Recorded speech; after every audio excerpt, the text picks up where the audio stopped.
Hello दोस्तों, जल्द ही आपको एक नई वैकेंसी देखने को मिलने वाली है। तो वो क्या है? तो वो है एडीओ, है ना।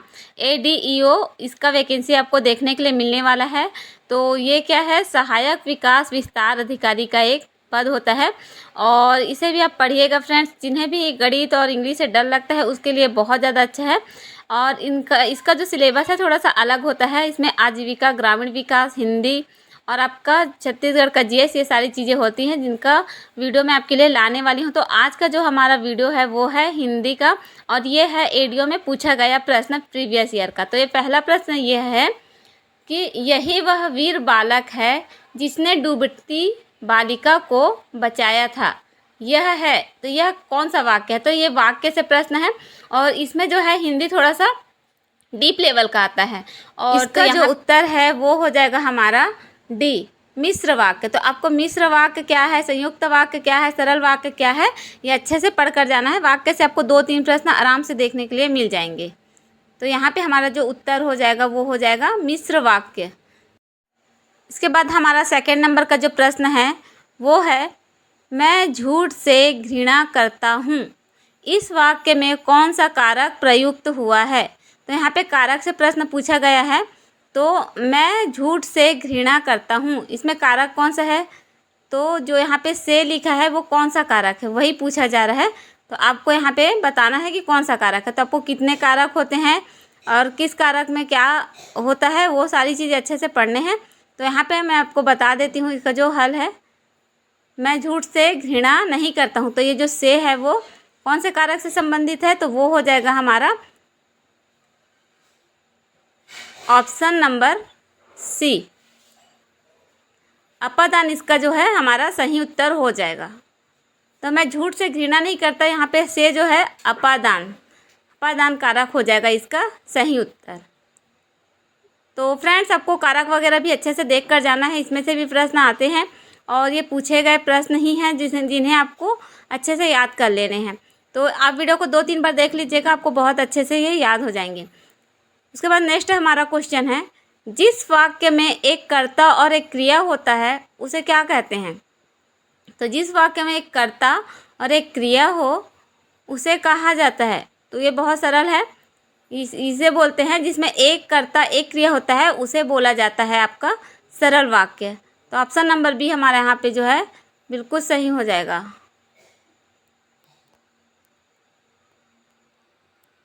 तो इसका जो ऑप्शन बी है सही हो गया हमारा सरल वाक्य। इसके बाद हम देख लेंगे हमारा नेक्स्ट प्रश्न। तो हमारा अगला प्रश्न जो होने वाला है वो है, स्वर ध्वनि किसे कहते हैं? तो स्वर ध्वनि किसे कहते हैं? तो यहाँ पे ऑप्शन दिया गया है। ऑप्शन ए में है री ली, फिर बी में है अ आ, सी में है य र, और उसके बाद में फिर है क ख, ऑप्शन डी। तो इसमें से पहचाना बहुत ज़्यादा आसान है। आप सभी को पता होगा कि इसमें से स्वर ध्वनि कौन सा है।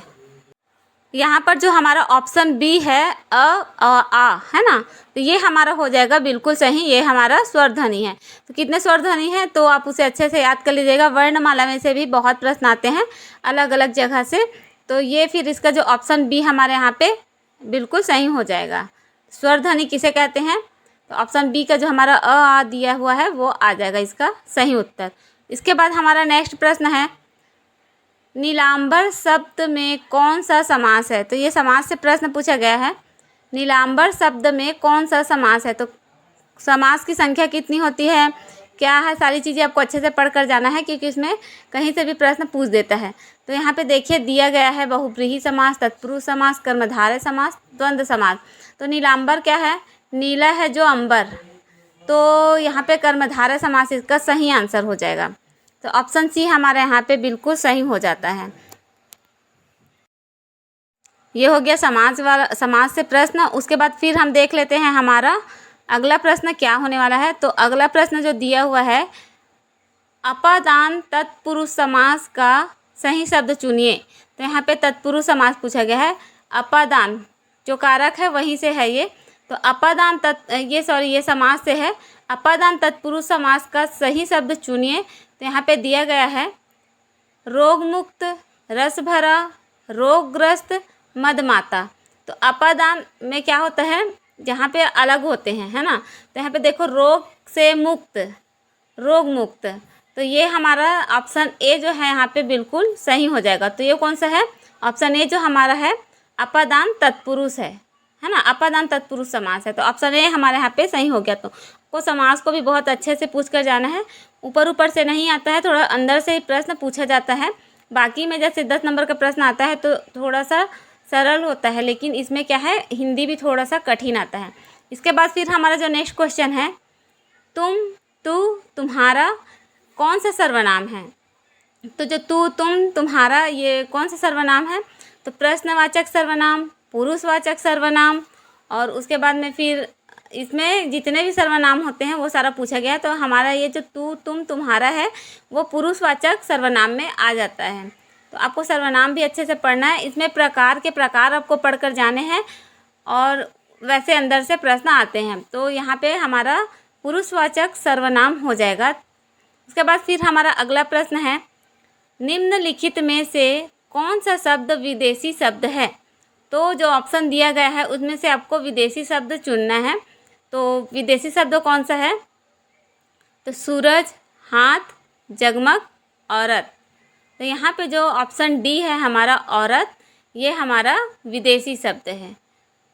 तो इस प्रकार से देशा शब्द, विदेशा शब्द, तद्भव, तत्सम सारे शब्द से आता है। इसके बाद नेक्स्ट क्वेश्चन जो है हमारा, पेट की आग के लिए एक शब्द है। तो पेट की आग के लिए कौन सा एक शब्द है, देखिए, दावाग्नि, बड़वाग्नि, जठराग्नि और त्रिशाग्नि, 4 दिए हुए हैं ऑप्शन। तो पेट की आग के लिए हमारा क्या हो जाएगा, ऑप्शन नंबर जो सी हमारा है सही हो जाएगा। जठराग्नि इसका सही उत्तर है। तो ऑप्शन सी हमारा यहाँ पे बिल्कुल सही हो जाएगा। अगर आपको ये थोड़ा सा अच्छे से दिख नहीं रहा है तो मैंने बता दिया आपको, जठराग्नि। तो ऑप्शन सी हमारे यहाँ पे सही हो गया। इसके बाद फिर हमारा जो अगला प्रश्न है वो हम देख लेते हैं। तो अगला प्रश्न हमारा क्या है, यहाँ पे ये हो गया हमारा जठराग्नि, ऑप्शन सी सही। हमारा अगला प्रश्न है, अंधे की लकड़ी का अर्थ है। अंधे की लकड़ी का अर्थ, तो यहाँ पे मुहावरा से प्रश्न पूछा गया है। तो ये इसका सही अर्थ क्या होगा वो आपको देखना है। ए कमज़ोर होना, बी मजबूर होना, सी बेसहारा होना, डी सहारा होना। तो अंधे की लकड़ी आप सभी को पता होगा, हमने बहुत पहले से पढ़ते हुए आ रहे हैं हम लोग। अंधे की लकड़ी मतलब एकमात्र सहारा, स्कूल टाइम से हम इसे पढ़ते आ रहे हैं, ये वाला मुहावरा तो आप सभी को ही पता होगा। तो इसका आंसर जो है हमारा डी सही हो जाएगा, है ना। अंधे की लकड़ी एकमात्र सहारा ऐसे पढ़ते थे। तो यहाँ पे क्या दिया है, सहारा होना। तो अंधे की लकड़ी का सही उत्तर क्या हो जाएगा, सहारा होना। ऑप्शन डी यहाँ पे हो गया हमारा बिल्कुल सही। इसके बाद हम देख लेते हैं नेक्स्ट क्वेश्चन, और हमारा अगला प्रश्न क्या है वो हम चलिए देखते हैं। तो यहाँ पे फिर हमारा अगला प्रश्न है, लिंग से निम्नलिखित में स्त्रीलिंग शब्द है। तो आपको जितने भी दिए गए हैं उनमें से स्त्रीलिंग शब्द पहचानना है। तो ए बाजरा, बी सीमा, डी सी आटा और डी वेदना। तो जो वेदना शब्द है यही हमारा स्त्रीलिंग शब्द है। तो ऑप्शन डी यहाँ पे हमारा बिल्कुल सही हो जाएगा। तो यहाँ पे देख लीजिए, ऑप्शन सी वेदना ये हमारा हो जाएगा स्त्रीलिंग, बाकी क्या है स्त्रीलिंग नहीं है। तो ऑप्शन डी हमारे यहाँ पे सही हो गया। फिर हम देख लेते हैं हमारा अगला प्रश्न, उर्दू का उपसर्ग है। तो उर्दू का उपसर्ग पूछा जा रहा है। उपसर्ग आप सभी को पता होगा, किसी भी शब्द के पहले लगता है उसे बोलते हैं उपसर्ग। पहले मतलब आदि में लगता है उसे उपसर्ग बोलते हैं, और शब्द के बाद में जो जुड़ता है उसे प्रत्यय बोलते हैं। तो यहाँ पे उर्दू का उपसर्ग कौन सा हो जाएगा, बीन, चौ, बे और उन में से बे हो जाएगा। जैसे कि बेपना, बेगुना, इस तरीके से शब्द जो बनते हैं उपसर्ग के शब्द बन गए, है ना, बे लगाकर। तो ये हो गया उर्दू के उपसर्ग। तो ऑप्शन सी हमारा सही हो जाएगा। इसके बाद नेक्स्ट हमारा जो क्वेश्चन है वो है, सच्चरित्र में कौन सी संधि है। तो ये हमारा संधि का प्रश्न है। तो सच्चरित्र, तो ये क्या हो जाएगा, सदधन चरित्र। तो यहाँ पे हमारे कौन सा व्यंजन हो जाएगा, तो ये हमारा ऑप्शन ए सही हो जाएगा। देखिए यहाँ पे स्वर व्यंजन स्वर और व्यंजन संधि दोनों दिया हुआ है ना। तो हमारा जो आगे हमने जो ऑप्शन देखा हुआ है व्यंजन संधि, ये सही हो जाएगा, ऑप्शन ए।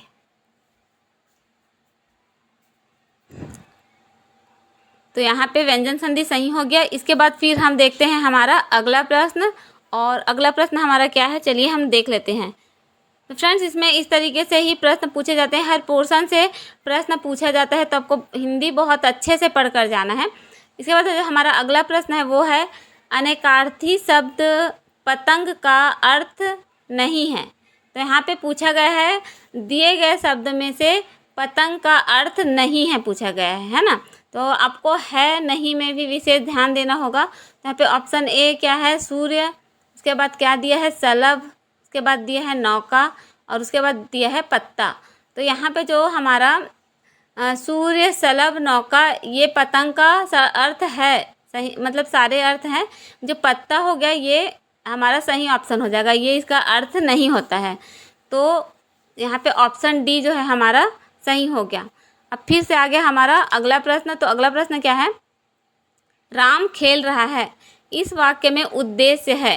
तो ये भी वाक्य से प्रश्न पूछा गया है। तो आपको पता होगा वाक्य में उद्देश्य और विधेय होता है। तो जो वाक्य आपको दिया गया है राम खेल रहा है, इसमें आपको उद्देश्य पूछा गया है। तो यहाँ पे जो राम खेल रहा है, तो जो भी कर्ता होता है वही हमारा उद्देश्य होता है। तो यहाँ पे जो राम है, राम, वो हमारा उद्देश्य हो जाएगा। तो यहाँ पे देखिए राम खेल रहा है, चारों शब्दों को ऑप्शन में दे दिया है। तो यहाँ पे जो राम है वही हमारा उद्देश्य हो जाएगा। तो आपको ये सारी चीज़ें अच्छे से पढ़नी होगी वाक्य में। वाक्य के भेद कितने हैं, वाक्य की परिभाषा और कितने वाक्य हैं, सारी चीज़ें आपको अच्छे से पढ़कर जाना है, क्योंकि प्रश्न कहीं से भी बना के दे देता है। उसके बाद फिर हमारा जो अगला प्रश्न है, निम्नलिखित में से कौन से शब्द में उपसर्ग और प्रत्यय, तो जो दिए गए वाक्य हैं उसमें उपसर्ग और प्रत्यय का प्रयोग एक साथ हुआ है।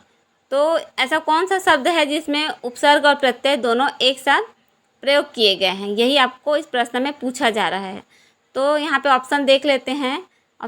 ए में दिया हुआ है सम्मानित, ऑप्शन ए सम्मानित, दूसरा है सालाना, तीसरा है मरणहार, और चौथा है आगमन। तो इनमें से आपको देखना है कि जिसमें उपसर्ग और प्रत्यय दोनों का प्रयोग एक साथ हुआ है। तो जो हमारा ऑप्शन ए है सम्मानित, तो आगे का सम और पीछे का नित दोनों ही यहाँ पे प्रयोग किया गया है। तो इसमें ऑप्शन ए जो हमारा सही हो जाएगा, सम्मानित में उपसर्ग और प्रत्यय दोनों का एक साथ प्रयोग किया गया है। तो यहाँ पे हमारा ऑप्शन ए सही हो जाता है। इसके बाद हम देख लेते हैं फिर से हमारा अगला प्रश्न। तो आपको बहुत अच्छे से पढ़ कर जाना है फ्रेंड्स हिंदी। और ये 150 में पहले 30 नंबर का आता था, और अभी अगर 100 नंबर हो जाएंगे तो 15 प्रश्न होंगे, और ये 30 नंबर का ही होगा। तो फिर उसके बाद नेक्स्ट जो हमारा प्रश्न है वो है निम्नलिखित में से लोकोक्ति की विशेषता नहीं है। तो देखिए आपको मुहावरा और लोकोक्ति को अच्छे से पढ़ना है। तो इनमें से विशेषता पूछा है। तो ए जो है स्वतंत्र वाक्य होती है, एक वाक्यांश होता है, अनुभूत्य सत्य छिपा हो, लोक प्रचलित उक्ति होती है। तो आप सभी को पता होगा ये पूर्ण वाक्य होता है ना, स्वतंत्र वाक्य होता है, ये सही है। यह एक वाक्यांश होता है, ये वाला जो लाइन है हमारा ऑप्शन बी, ये गलत हो जाएगा। ये ना लोकोक्ति की विशेषता नहीं है, ये क्या है, मुहावरा जो होती है उसकी विशेषता है। मुहावरा जो है एक वाक्यांश होता है, और जो लोकोक्ति होती है वो स्वतंत्र वाक्य होती है ना। तो ये क्या है, अनुभूत्य सत्य छिपा होता है, लोक प्रचलित उक्ति होती है। तो ये क्या है, लोकोक्ति है। इसके बाद फिर हमारा जो नेक्स्ट क्वेश्चन है वो है निम्नलिखित में से किस वाक्य में अकर्मक क्रिया नहीं है। तो फिर वाक्य में से प्रश्न आ गया। तो यहाँ पर पूछा जा रहा है अकर्मक क्रिया नहीं है। तो यहाँ पे ऑप्शन दिए गए हैं, तो 4 ऑप्शन दिया गया है, उनमें से आपको देखना है कि इनमें से चारों में से कौन सा अकर्मक क्रिया नहीं है। तो यहाँ पे देख लेते हैं। जो हमारा ऑप्शन ए है, वह आए तो मैं जाऊँ, है ना। उसके बाद तोता वृक्ष पर बैठा है, गीता ने पुस्तक पढ़ी, तुम वहाँ अवश्य गए होंगे। तो इसमें से जो अकर्मक क्रिया नहीं है वो कौन सी है? गीता ने पुस्तक पढ़ी। तो ऑप्शन सी हमारे यहाँ पे सही हो जाएगा। अब आ जाता है हमारा अगला प्रश्न और उसे देख लेते हैं हम कि वो क्या है। तो यहाँ पे हमारा जो ऑप्शन सी है सही हो जाता है। नेक्स्ट हमारा जो है, निम्नलिखित वाक्यों में किस वाक्य का पद क्रम सही नहीं है? तो देखिए फ्रेंड्स, ये भी वाक्य का ही प्रश्न है। तो निम्नलिखित वाक्यों में किस वाक्य का पद क्रम सही नहीं है वो आपको पहचानना है। मैं आप पर श्रद्धा रखता हूँ, है ना। ए में क्या दिया है? ऑप्शन ए, मैं आप पर श्रद्धा रखता हूँ। मोहन सो रहा है क्या? और उसके बाद ऑप्शन सी है, ईश्वर के अनेक नाम हैं। और उसके बाद ऑप्शन डी है, मोहन से गीत गाया जाता है। तो यहाँ पे जिसका पद क्रम सही नहीं है वो हमें देखना है। मोहन सो रहा है क्या? क्या मोहन सो रहा है? इसका वाक्य इस प्रकार से बनेगा। तो यहाँ पे मोहन सो रहा है क्या, इसका जो पद क्रम है सही नहीं है। तो ऑप्शन बी जो है हमारा सही हो जाएगा। तो इसका आंसर हमारा ऑप्शन बी है, मोहन सो रहा है क्या। तो इसका जो पद क्रम है सही नहीं है, इस वाक्य का पद क्रम सही नहीं है। इसके बाद हमारा नेक्स्ट क्वेश्चन आ जाता है, संयुक्त व्यंजन ज्ञ इनके योग से बना है। तो संयुक्त व्यंजन जो ज्ञ है वो किनके योग से बना है? तो संयुक्त व्यंजन 4 होते हैं, आपको पता होगा। और चारों को पूछा जाता है इस प्रकार से कि किन किन चीज़ से, किन किन शब्दों से मिलकर बना है। तो किनके योग से बना है? तो जो हमारा ज्ञ है वो हमारा बना है ज और इया। तो ज जिसमें हलंत लगा हुआ है वो हो गया हमारा, और इया। तो ऑप्शन सी जो है वो हमारा सही होगा। हमेशा जो भी संयुक्त व्यंजन बनते हैं तो जो पहला जो अक्षर होता है उसमें क्या है, पहला व्यंजन में हलंत लगा होता है और उसके बाद फिर इधर इस प्रकार से जुड़कर बनता है। तो जो ज और प्लस इया ये हो जाएगा ज्ञ का संयुक्त योग। इसके बाद हमारा अगला प्रश्न है, भाववाचक संज्ञा शब्द नहीं है। भाववाचक संज्ञा शब्द नहीं है वो आपको पहचानना है। तो कौन सा भाववाचक संज्ञा नहीं है? शैशव, पशुता, खट्टा और ममता, है ना। तो आपको यहाँ से मतलब आसानी से पहचान लेंगे। जो खट्टा है वो हमारा भाववाचक संज्ञा नहीं है। शैशव, पशुता, ममता ये सारे क्या है, हमारे भाववाचक संज्ञा है। खट्टा जो है भाववाचक संज्ञा नहीं है। तो ऑप्शन सी जो है हमारा यहाँ पे बिल्कुल सही हो जाएगा। यहाँ पे ऑप्शन सी खट्टा हमारा बिल्कुल सही है। इसके बाद देख लेते हैं हमारा अगला प्रश्न। तो हमारा अगला प्रश्न है, तद्भव शब्द चुनिए। तो यहाँ आपको जो दिए गए ऑप्शन में जो शब्द हैं उनमें से आपको तद्भव शब्द चुनना है। तो आपको मैंने बोला था ना कि शब्द से भी बहुत प्रश्न आते हैं, देशा शब्द, विदेशा शब्द, तत्सम, तद्भव। तो तद्भव से एक प्रश्न पूछा जा चुका है, पहले हमने देखा है। अब ये फिर से तद्भव का एक प्रश्न आ गया है, कमरा, अनार, जल, दूध। तो इनमें से तद्भव शब्द कौन सा है? तो जो दूध हमारा है ये हो जाएगा तद्भव शब्द। तो इस प्रकार से आपको पहचानना है कि कौन सा क्या शब्द है। तो ऐसे प्रश्न आते हैं। तो यहाँ पे हमारा जो ऑप्शन डी है सही हो जाएगा। इसके बाद हमारा अगला प्रश्न है, दोषारोपण करना के लिए उपयुक्त मुहावरा है। तो दोषारोपण के लिए उपयुक्त मुहावरा कौन सा है वो आपको देखना है। तो ए, कान भरना, बी, उंगली पर नचाना, सी, उंगली उठाना और डी, इधर उधर की लगाना। तो यहाँ पे जो उंगली उठाना, दोषारोपण के लिए क्या होता है, उंगली उठाना। किसी को उंगली उठाकर, आप जानते होंगे ये वाला मुहावरा, वो दोषारोपण के लिए होता है। तो यहाँ पे उंगली उठाना हमारा ऑप्शन नंबर सी बिल्कुल सही हो जाएगा। दोषारोपण करना मतलब उंगली उठाना, इसका मुहावरे का सही अर्थ हो जाएगा। इसके बाद हम देख लेते हैं हमारा अगला प्रश्न। तो निम्नलिखित में से कौन सा शब्द कमल का पर्यायवाची नहीं है? तो कमल का पर्यायवाची पूछ रहा है यहाँ पे। और यहाँ पे चार ऑप्शन दिए गए हैं, जलद, पंकज, अंबुज, जलज, है ना।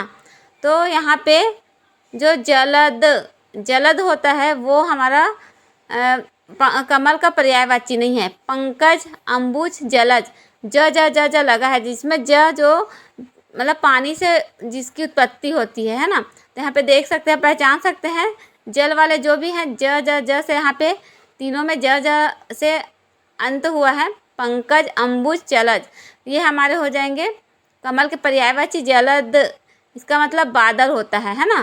तो ऑप्शन ए हमारे यहाँ पे सही हो जाएगा। अगला हमारा जो प्रश्न है, संकेतवाचक वाक्य का उदाहरण है। संकेतवाचक वाक्य का उदाहरण क्या है? वे टहलने जा रहे हैं, वह अब तक खा चुका होगा, शायद आज पिताजी आए, और हमारा डी है ऑप्शन में, यदि तुम परिश्रम करते हो तो अवश्य उत्तीर्ण होंगे। तो जो हमारा ऑप्शन डी है, यदि तुम परिश्रम करते हो तो अवश्य उत्तीर्ण होंगे, तो यही जो है संकेतवाचक वाक्य है। तो ऑप्शन डी जो है हमारा बिल्कुल सही हो जाएगा। यदि तुम परिश्रम करते हो तो अवश्य उत्तीर्ण होंगे, है ना। तो ये क्या है? संकेत कर रहा है, अगर आप परिश्रम कर रहे हो तो आपको सफलता ज़रूर मिलेगी। तो हमारा ऑप्शन डी जो है यहाँ पे बिल्कुल सही हो जाएगा। तो ऑप्शन डी यहाँ पे हमारा सही है। तो ये भी हमारा वाक्य से ही प्रश्न था। तो आपने देखा होगा वाक्य से कितने सारे प्रश्न आए हुए हैं। फ्रेंड्स, एडीओ के जो प्रीवियस ईयर के हिंदी के प्रश्न हैं वो मैंने आपको आज बता दिए हैं। आज का वीडियो आपको कैसा लगा कमेंट ज़रूर कीजिएगा। वीडियो में नए होंगे तो चैनल को सब्सक्राइब कीजिएगा। वीडियो अच्छी लगी होगी तो लाइक कीजिएगा और वीडियो को बहुत ज़्यादा शेयर कीजिएगा। तो फ्रेंड्स, मैं अब जल्दी से लेकर आऊँगी आपको इसका नेक्स्ट पार्ट, और आपको किस प्रकार से एडीओ का वीडियो चाहिए आप कमेंट जरूर कीजिएगा।